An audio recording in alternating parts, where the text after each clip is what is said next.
सवाल आता है कि 78 दिनों का बोनस ही क्यों दिया जाता है हर साल। दूसरा सवाल यहाँ पे आता है कि 17,951 78 दिन के बोनस के रूप में कैसे होता है, जबकि उनकी सैलरी तो इतनी है। नमस्कार दोस्तों, आपका दोस्त एक बार फिर से हाजिर है एक और नया वीडियो लेकर के। और आज का इस वीडियो का टॉपिक है PLB यानी प्रोडक्टिविटी लिंक्ड बोनस। जैसा कि आप सभी जानते हैं, रेलवे बोर्ड ने रेलवे कर्मचारियों के लिए 78 दिन के बोनस का अनाउंसमेंट कर दिया है, जिसका भुगतान 1-2 दिन में रेलवे कर्मचारियों के सैलरी अकाउंट में कर दिया जाएगा और उसकी राशि 17,951 रुपए होने वाली है। लेकिन सभी रेलवे कर्मचारियों के मन में यहां पर एक सीधा सवाल आता है कि 78 दिनों का बोनस ही क्यों दिया जाता है हर साल। दूसरा सवाल यहां पर कि 17,951 78 दिन के बोनस के रूप में कैसे होता है, जबकि उनकी सैलरी तो इतनी है।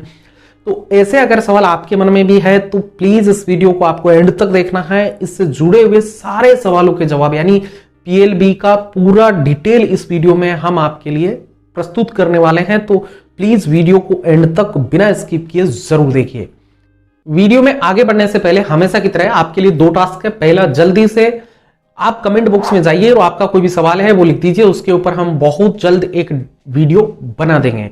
और दोस्तों, अगर आपने अभी तक हमारे इस YouTube चैनल को सब्सक्राइब नहीं कर रखा है तो वेट किसका कर रहे हो, जल्दी से जाओ चैनल को सब्सक्राइब कर दो। लाल रंग के बटन को प्रेस करके ग्रे कलर का बना दीजिए, उसके बगल में एक बेल आइकन होगा, उसको भी हिट कर दीजिएगा, क्योंकि इस चैनल पर हम केंद्रीय कर्मचारियों से जुड़ा हुआ कंटेंट पब्लिश करते रहते हैं। आइए जल्दी से आज के टॉपिक का शुभारंभ करते हैं। जैसा कि आपको भी ये लेटर मिला होगा, रेलवे बोर्ड ने अपने लेटर नंबर RB 120/2022 में रेलवे के सभी नॉन गेजेटेड कर्मचारियों के लिए 78 दिन के PLB का अनाउंसमेंट किया है, और जिसका भुगतान प्रायोरिटी बेसिस पर 1-2 दिन में करने के लिए सभी रेलवे यूनिट्स को आदेशित किया है। और आप भी हमें आदेशित कर सकते हैं किसी भी सवाल के लिए, कमेंट बॉक्स आपके लिए खुला है।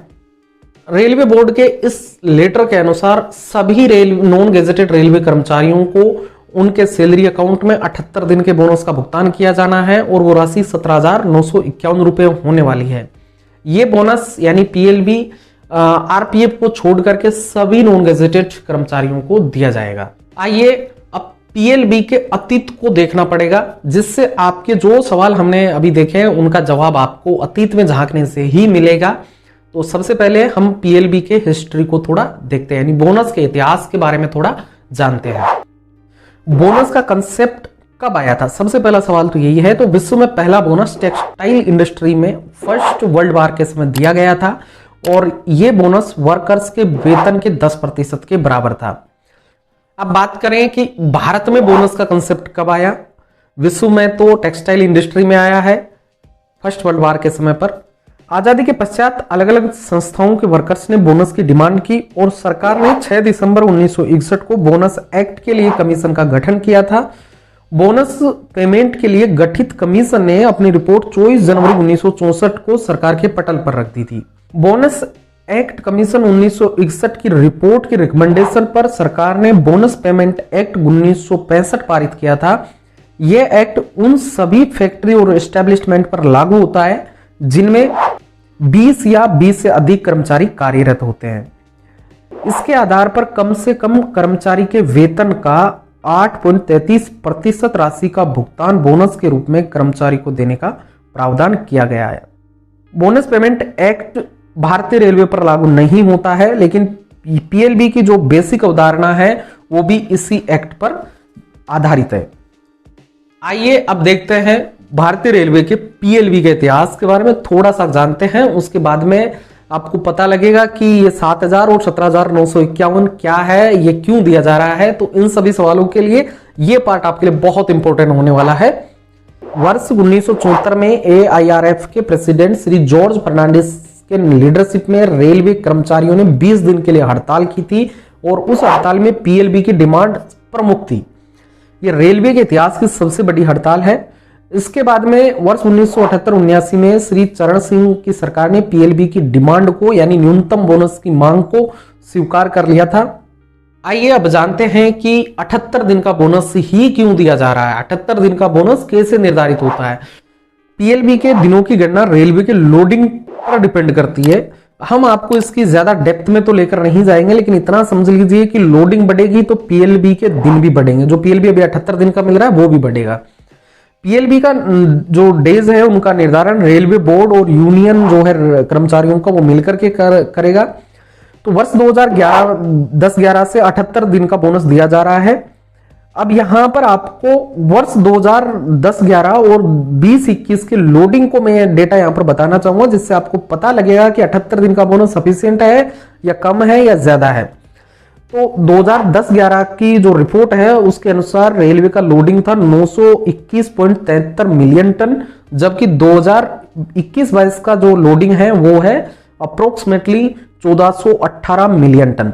तो यहां पर आप दोनों का डिफरेंस देख लीजिए, जबकि 78 दिन का बोनस का भुगतान 2010-11 से किया जा रहा है, उसको अभी तक रिवाइज नहीं किया गया। आप समझ सकते हैं कि यहां पर क्या हो रहा है। वर्ष 2015-16 तक जो रेट थी 7,000 जो आपको दिख रहा है ये 3,500 था, उसको रेलवे के सर्विस रिवाइज्ड पे रूल्स 2016 में न्यूनतम वेजेस को रिवाइज करके 7,000 किया गया।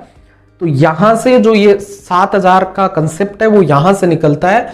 रिवाइज्ड जो पे रूल्स है 2016 के, उनमें मिनिमम वेजेस को 7,000 पर फिक्स किया गया और उसी पर अब भी ये कैलकुलेशन की जा रही है। लेकिन यहां पर 78 दिन वाला जो कंसेप्ट है वो समझने वाला है, क्योंकि 78 दिन का जो लोडिंग स्टैंडर्ड है वो उस पर डिपेंड करता है। इसका निर्धारण रेलवे बोर्ड और रेलवे यूनियन करता है। आइए अब थोड़ा सा ये जो कैलकुलेशन है इसके बाद में कैलकुलेशन जो होती है उसको थोड़ा समझ लेते हैं कि 17,951 किस तरीके से आता है। तो पीएलबी के लिए मिनिमम वेज है 7,000 रुपए, यानी जो 7,000 रुपए के प्रति माह के आधार पर कैलकुलेशन की जाएगी, चाहे आपका वेतन कितना भी हो। अब 78 दिन का बोनस है तो 7,000 को 12 से मल्टीप्लाई कर दो तो यहां पर आपके पास में 84,000 आता है। उसमें 365 डेज का भाग दे देंगे तो हमारे पास में एक दिन का बोनस आ जाएगा, जो आएगा 230.136 रुपए।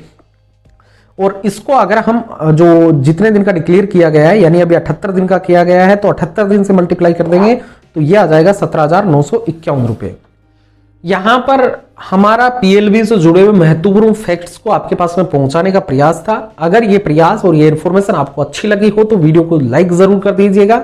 और दोस्तों हमारे टेलीग्राम चैनल और टेलीग्राम ग्रुप को अवश्य ज्वाइन कर लीजिए। टेलीग्राम ग्रुप में आप जैसे बहुत सारे लोग वहां पर जुड़े हुए हैं, तो कोई भी किसी के भी सवाल का रिप्लाई कर सकता है। तो प्लीज आपको लिंक इस वीडियो के डिस्क्रिप्शन में मिल जाएगा, जहां से जाकर आप उस टेलीग्राम ग्रुप को जरूर ज्वाइन कर लीजिए।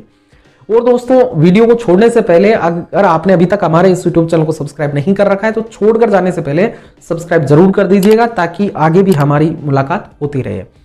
अब हमें इजाजत दीजिए, आगे हम आपके लिए एक और वीडियो की तैयारी करते हैं। तब तक के लिए जय हिंद, जय भारत।